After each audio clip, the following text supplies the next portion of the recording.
ஸ்ரீமதி ராமானுஜாய நமः. வசுதேவசுதம் தேவம் கம்சச்சாணூரமர்தனம் தேவகீ பரமானந்தம் கிருஷ்ணம் வந்தே ஜகத்குரும் பிரபன்ன பாரிஜாதாய தோத்ரவேத்ரைகபாணயே ஞானமுத்ராய கிருஷ்ணாய கீதாமிருததுஹே நமः. நாள்தோறும் பகவத்கீதையில் நம்ம முதல் அத்தியாயத்தில் 3வது ஸ்லோகம் வரைக்கும் பார்த்துருக்கோம்.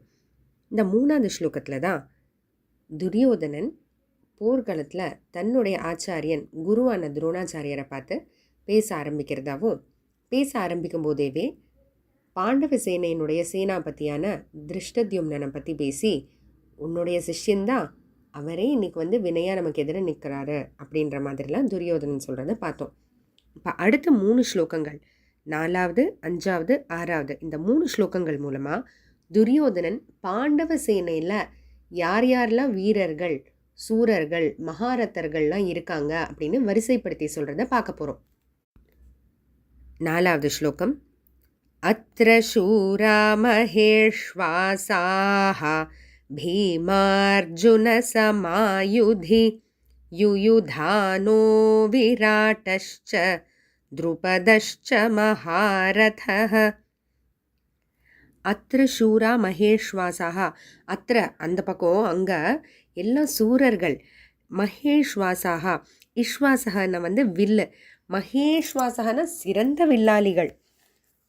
பீமார்ஜுன சமாயுதி, அங்கே பீமனும் அர்ஜுனனும் மட்டும் பெரிய மகாரதர்களில் ஒவ்வொருத்தரும் இருக்கக்கூடியவனும் பீமன் போலையும் அர்ஜுனன் போலையும் பெரிய மகாரத்தர்கள், பெரிய போராளிகள் அப்படின்ட்டு சொல்கிறான் அர்ஜுன். யுயுதானோ விராட்டஷ்ச, இந்த இடத்துல யுயுதானன் அப்படின்றது கிருஷ்ணருடைய யாதவ குலத்தில், விருஷ்ணி குலத்தில் இருக்கக்கூடிய ஒரு வீரன், சாத்தியகி அப்படின்னு சொல்லக்கூடியவர். அவரை தான் யுயுதான அப்படின்னு நீங்கள் சொல்கிறது. விராட்டகன்றது பாண்டவர்கள் 12 வருஷம் காட்டில் இருந்துட்டு, வனவாசம் இருந்துட்டு 1 வருஷம் ஒளிஞ்சிருக்கணும் இல்லையா, அந்த 1 வருஷ காலம் விராட்ட தேசத்தில் தான் அவங்க மறைஞ்சு வாழ்ந்தாங்க. அந்த 1 வருஷம் விராட்ட தேசத்தில் மறைஞ்சு வாழ்ந்தாங்க இல்லையா, அந்த விராட்ட தேசத்தினுடைய ராஜா அப்படின்றது தான் விராட்டக அப்படின்னு.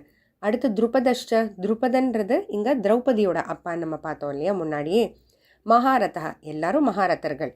5வது ஸ்லோகம் தொடர்ந்து சொல்கிறாங்க. அதனால தான் இந்த 3 ஸ்லோகத்தை ஒன்றா பார்க்குறோம் நம்ம.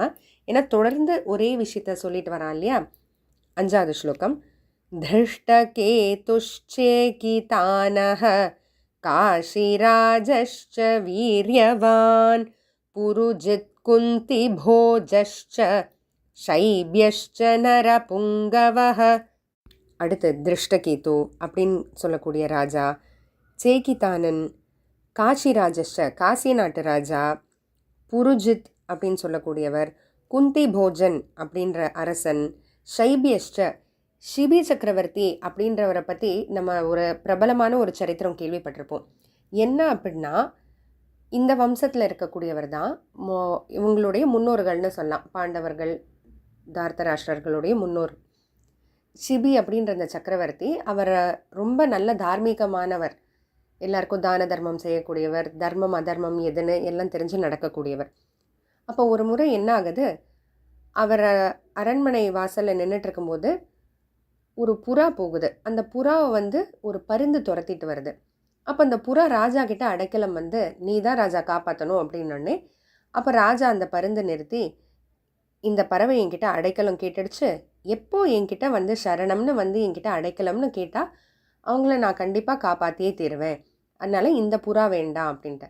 அப்போ அந்த பருந்து கேட்குது, இது உங்களுக்கே நியாயமா? என்னுடைய சாப்பாடு புறா, அப்போ நான் அதை துரத்தி அடித்து சாப்பிட்றது தான் எனக்கு உண்டான ஒரு விஷயம், அதை நீங்கள் எப்படி தடுக்கலாம் அப்படிங்கும்போது, அப்போ அந்த ராஜா சொல்கிறாரு, நான் அதுக்கு பதில் வேறு தரேன். இல்லை, எனக்கு வேறு வேண்டாம், நான் துரத்தின புறா தான் எனக்கு வேணும்னு பருந்து சொல்ல, அப்போ ராஜா, நான் என்னுடைய சதையே அறுத்து தரேன் அப்படின்னு 2 தட்டு எடுத்துகிட்டு ஒரு பக்கம் புறாவை வச்சு இன்னொரு பக்கம் தன்னோட தொடையிலேருந்து சதையை அறுத்து வைக்கிறார்.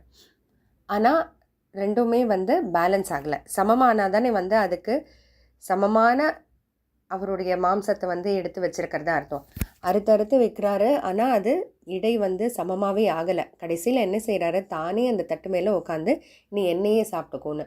அப்போது அந்த நிமிஷமே என்ன ஆகுது அப்படின்னா அந்த புறாவும் பருந்தும் மறைஞ்சு போய் அந்த இடத்துல இந்திரதேவனும் அக்னி தேவனும் வராங்க.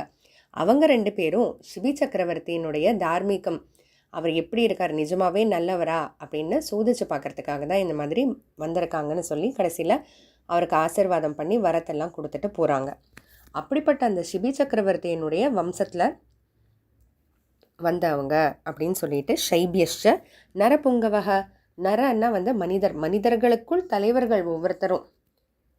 யுதாமன்யுஷ்ச விக்ராந்தக, யுதாமன்யு, விக்ராந்தக, உத்தமௌஜா. விக்ராந்தகன்னா எல்லாம் ரொம்ப சிறந்த வீரர்கள். உத்தமௌஜா, சௌபத்ரோ. இந்த இடத்துல சௌபத்ரன் அப்படின்னா சுபத்ரையினுடைய மகன். சுபத்ரைக்கும் யாருக்கும் அப்படின்னா அர்ஜுனன் கிருஷ்ணரோட தங்கையான சுபத்ரையை கல்யாணம் பண்ணிக்கிறாரு. அப்போது அர்ஜுனனுக்கும் சுபத்ரைக்கும் பிறக்கக்கூடிய மகன் தான் அபிமன்யு. அந்த அபிமன்யுவை தான் தன்னோட தாயோட பேரை வச்சு சுபத்ரையினுடைய பிள்ளைன்றனால சௌபத்ர அப்படின்னு இங்கே சொல்லப்பட்டிருக்கு. அடுத்து திரௌபதேயாகன்றது இப்போ எப்படி சுபத்ரையினுடைய மகனை சௌபத்ரன்னு சொல்கிறாங்களோ அது மாதிரி திரௌபதியினுடைய 5 பிள்ளைகளை திரௌபதேயாகான்னு சொல்கிறாங்க.